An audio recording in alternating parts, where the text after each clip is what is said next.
He is more than you could ever need. He's more than the eye could see. I don't deserve his love, but he's always been there for me. You see, Jesus met me when I was at my lowest. And if you don't know Jesus, know this. He is the greatest example of generosity this world of greed has ever seen. And when Jesus hit the scene, he changed the scenery and met diversity with serenity. If you're looking for peace, he offers plenty. Jesus was and Jesus will forever be king. And when the angels sing, they sing of the grace that was displayed for sinners like me. I can't explain him and I can't describe him. And if I could, he wouldn't be Jesus, because you can't explain eternity and you can't comprehend the galaxies. But it was the loving hands of Jesus who spun them into existence and created man, knowing he would go to the cross to pay our sentence.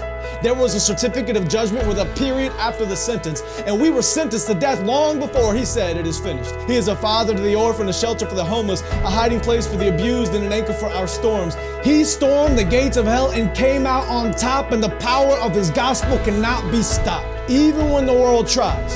And they try a lot. He traded places with Barabbas and became the catalyst of missions across the world, covering every portion of the atlas. If you're in need of rest, I know of a mattress. If you don't know Jesus, your future is tragic, but he gladly embraced tragedy so we could live in his presence of majesty. His presence is presence, and it's his presence that presents preciousness to a world of peasants. He is far from pretentious, but still loves those who are. He is the light of the world and hung the stars. He brings the dead to life and delivers life to the dead. He took a crown of thorns on his head so we could put crowns at his feet, and I can't wait until I get to kiss his feet that were nailed to a cross for me and for you and for every person around the world. He loves the world, and I love his word, because the word became flesh, and in his flesh he demonstrated the word to the world. He is an example to every boy and every girl. He is a lover of black people. He is a lover of white people. He is a lover of the unchurched and the assembly under the steeple. He doesn't see the believers' failures, but still takes time to celebrate their faithfulness.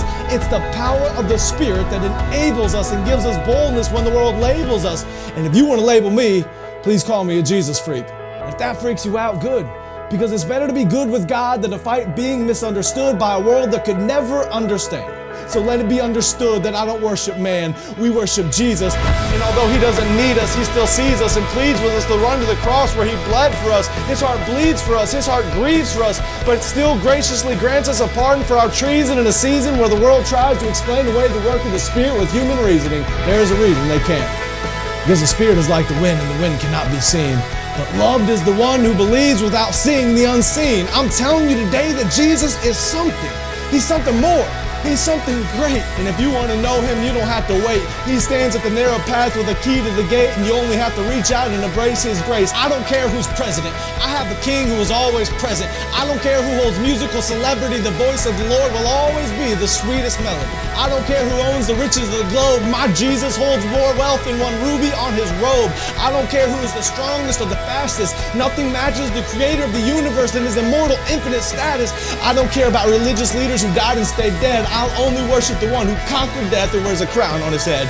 His name is Jesus, and I'm telling you, he's something. He was faithful yesterday, and he is faithful today. I can feel his presence whenever I pray, and when the time comes for me to fade away, I'll remember the day I heard him say, "My name is Jesus."